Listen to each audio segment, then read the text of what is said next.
Hello, Assalamu alaikum, everybody. Hope you're all safe, sound, and happy. And well, what can I say? I'm not going to say that, oh, you know what, Pakistan had no choice but to strike Afghanistan and this. But in fact, if anything, I'm going to say, remember what I predicted?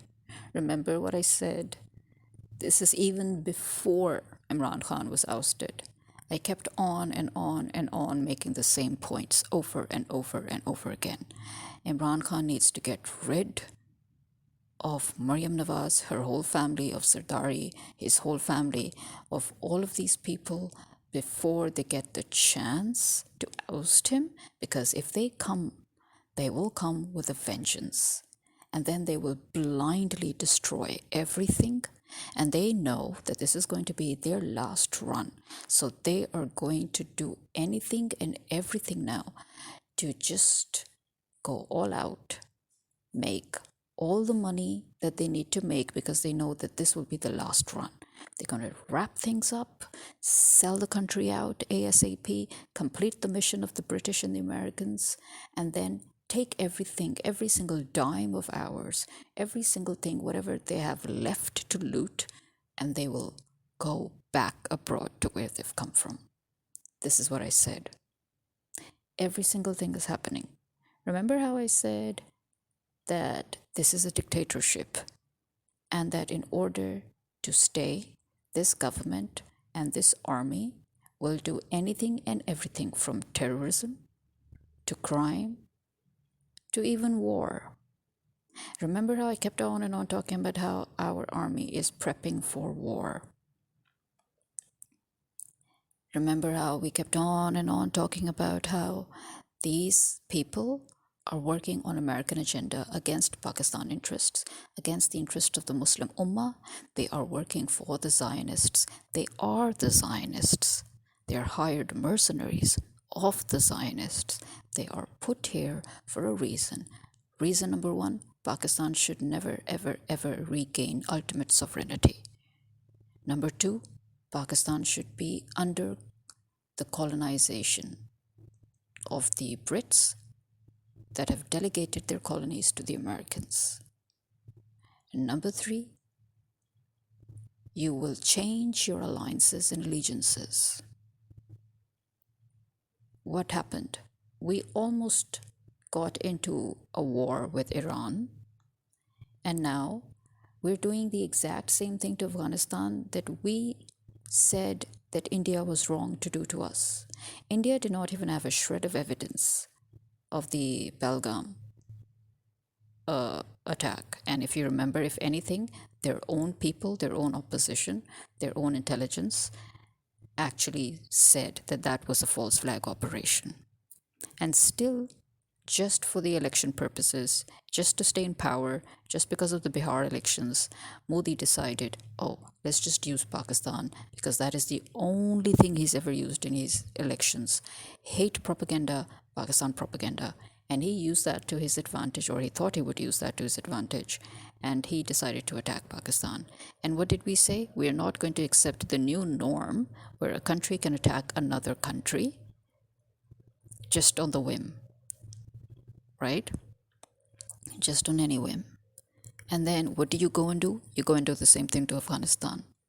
Your brother, neighboring country. It is true that we have had problems with Afghanistan. It is true that we have had the largest number of refugees and immigrants, both legal and illegal, put together in the world. And that was and the huge majority of it was obviously the Afghans. It is true that the Afghanis have betrayed us as fellow Muslims by the very fact that Iran and Afghanistan did not recognize Pakistan when Pakistan was made. And they allied themselves with India. And even now, politically, they have always allied themselves with India until recently again, which we need to give credit to Imran Khan. Because of Imran Khan, Iran and Saudi started becoming closer to each other. They resolved conflicts. They decided to be on one page. Because of Imran Khan, Afghanistan's policies towards Pakistan became more and more friendly. And now you removed Imran Khan and you are deliberately recreating conflicts with your neighboring countries, with Afghanistan, no less. We could have resolved all of this. We were resolving everything. We were trying to stay on good terms, despite the fact that, as I said, despite the fact that the Afghani policy has always been pro-Indian and anti-Pakistan. But the people of Afghanistan, they have always been with Pakistan for one reason only, that they have very close ties, blood ties, relationships with the Pathans of Pakistan. So the Pashtuns, the Pashtuns in Afghanistan, the Pashtuns in KPK, they are very closely related. Their families, their relatives, their blood relations. That in itself was a huge deal, a huge reason behind why every time the Afghanis had a problem, they would just come to Pakistan illegally. It is true, again, it created a lot of problems for us. It is true that Ziaul Haq gave a free trade path to the Afghanistan government so that it could have trade with India. It is true that as a result, Pakistan got infiltrated with drugs. That is also true. It is true that this too built on the resentment that the Pakistanis kind of started having. But again, it wasn't enough. As we know, we are a lazy, nonchalant nation. We are a nation that has too much patience, too much endurance. I mean, why else are we allowing this bullshit to continue for 70 years, where we have corrupt politicians coming and looting and plundering, and we let them be? Why is it that our elected leader is in jail and we are still sitting on our haunches, waiting for the right time, hoping that God will perform some miracle? This is the kind of people we are. We do not give in to resentment and grudges. Unfortunately, I guess. Fortunately, for the Afghans and for anybody else, but very unfortunate for us, because it has allowed corrupt politicians to loot and plunder every single part of Pakistan possible. They have been destroying KPK from within. They've been destroying Balochistan from within. They've been destroying Sindh from within. They've been destroying Punjab from within. How much more are we going to let them get away with? I do not understand this. I just do not understand the logic here. When is it going to be too much for us to bear? What the hell are we waiting for? How dare you try? I mean, seriously, how dare you try to justify the act, the very, very illegal, very, very sinful act of your army of attacking the Afghan sites? How can you still believe your army when they're declaring that they are attacking terrorists? They have called us terrorists. They have called you terrorists. So you're saying that the army was right in calling us, the civilians, the masters of Pakistan, the real state. You're saying that they are right to call us terrorists. Yes, because if they are right to call us terrorists, then only can they be right to call the Afghan targets terrorists. But if they are wrong to call us terrorists, then we must question them when they claim that they are attacking terrorists. TTP, who created TTP? The army. What the hell is anybody even talking about TTP? TTP, like Al-Qaeda, doesn't even exist. Like how Al-Qaeda is in fact mercenaries that have been long under the umbrella of CIA. Similarly, TTP is an extension of the ISI and CIA's creation. In fact, again, they do not exist. They only exist to do covert black ops for intelligence agencies and outfits that hire them in order to promote whatever agenda it is that your government wants to promote. Al-Qaeda was used to promote the 9/11 agenda so that you could have the Patriot Act in America and then extend that towards destroying World Privacy Act. And then you started wars against countries that you had no business starting any wars with. And the exact same thing is now being done by the ISI in Pakistan using their outfit, the TTP. Wasn't it enough? Wasn't it enough that your own army just betrayed its own touts, the TLP? Yeah, TLP, that right now in Muridke is having severe clashes with the police in which a lot of innocent civilians are being killed. The same TLP just wanted to do a protest for Gaza. Why is your army against us protesting for Gaza? Why? According to you and according to the propaganda that your army is spreading, your army decided to make a deal with the Saudis in order to ensure that Israel stays in place and that Palestine doesn't get encroached upon and that the Muslim Ummah stand together. That is what they claimed. Remember what I said? I told you these are false claims. If this was Imran Khan doing this, yes, this would have been the claim. But this is your army doing it. It means they have twisted whatever it is that Imran Khan was working on, and they manipulated that, they exploited that, they changed the terms and conditions, but they made you think that they were working on that same agenda, but they were not. They're working on an opposite agenda, and that is they are making you think that they're working on that agenda so that they can sneak attack. Yes, they can sneak attack pass through where they will suddenly be saving the Zionists' asses.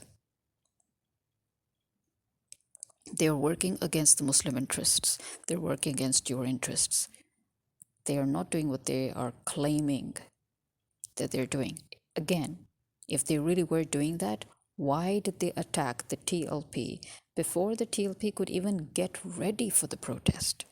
They hadn't even come out to protest. They were still preparing for it, and yet the police was sent to them by your own precious army, and the police started shooting at them.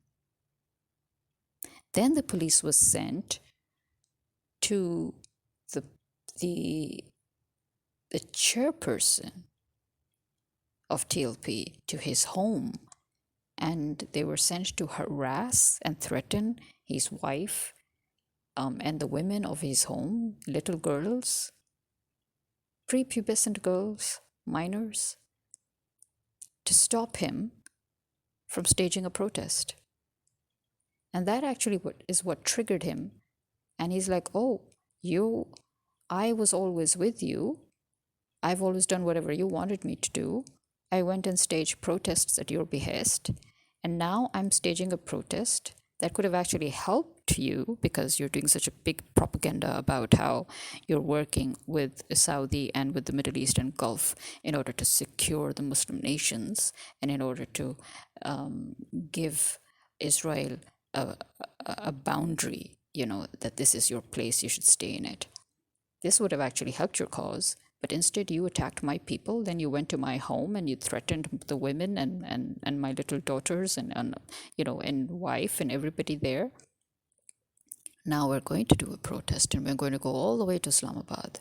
So what does your army do? Your army now sends the police to do a full-on clash with the protest, the whole crowd that was again staging the protest. They were passing through Muridke, and from there they were to go to Islamabad. Not only did your army do what they always do, and that is seal Islamabad and Rawalpindi as if nobody can remove containers, for crying out loud, but they send the police to start shooting at the crowd? Seriously? Shooting at the protesters? And at least 12 people have died, according to the TLP. So again, explain to me what the frack it is that you are saying that your army is doing right. Your army is deliberately causing conflict in the region just so that it can make a fool out of you people, create chaos, and make you understand that, oh, we need the army. Oh, we need the army because Pakistan is in danger. We need the army. And this is full on dictatorship. I have a huge problem with those people who are defending the army. I cannot defend. I'm sorry, I'm not a hypocrite. I'm not a liar. I'm calling a spade, okay? I'm a Muslim. Yeah, I didn't sell my soul to the devil for worldly benefits like your army chief did. Your so-called Hafiz-e-Quran, who can't even recite a single ayat without reading. Yeah, he's reading the ayat. The stupid-ass man couldn't even recite an ayat without reading it. And he claims to be a Hafiz-e-Quran. Are you serious? That man literally signed away his faith, because that is one of the first things that you do in order to become a US approved army chief, in case you didn't know that. If you are a US approved army chief, one of the first things that you sign is a declaration that you will no longer work in the interests of Pakistan, but you will be working in the interests of the United States of America, and that you pledge allegiance to the United States of America as your master, and that you renounce your faith. This is what the whole Nawaz family did. This is what Zardari family did. This is what Asim Munir did. And you have the gall to stand there like an idiot, a moron, and tell me that no, the army was justified in attacking the terrorists, targeting the terrorists in Afghanistan. No, because if your army was justified in doing that, India was justified in attacking Pakistan. It's as simple as that. And if India was not justified in attacking Pakistan, Pakistan is sure as hell not justified in attacking Afghanistan.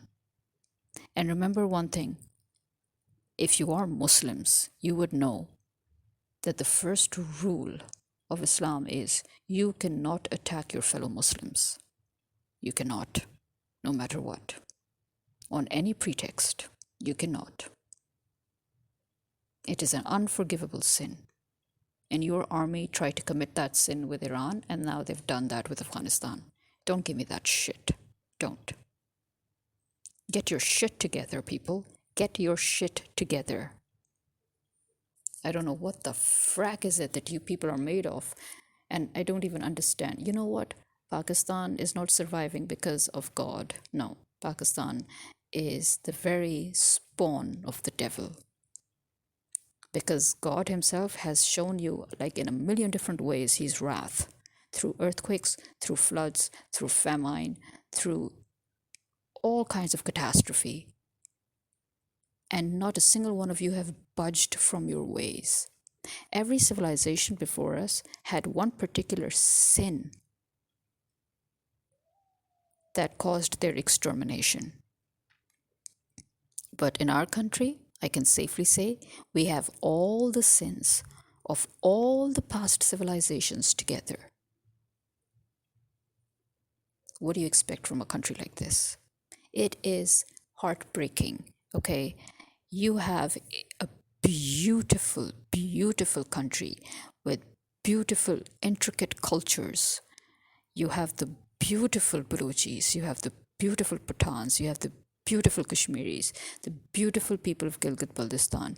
You've got the most beautiful people in Sindh, in Punjab.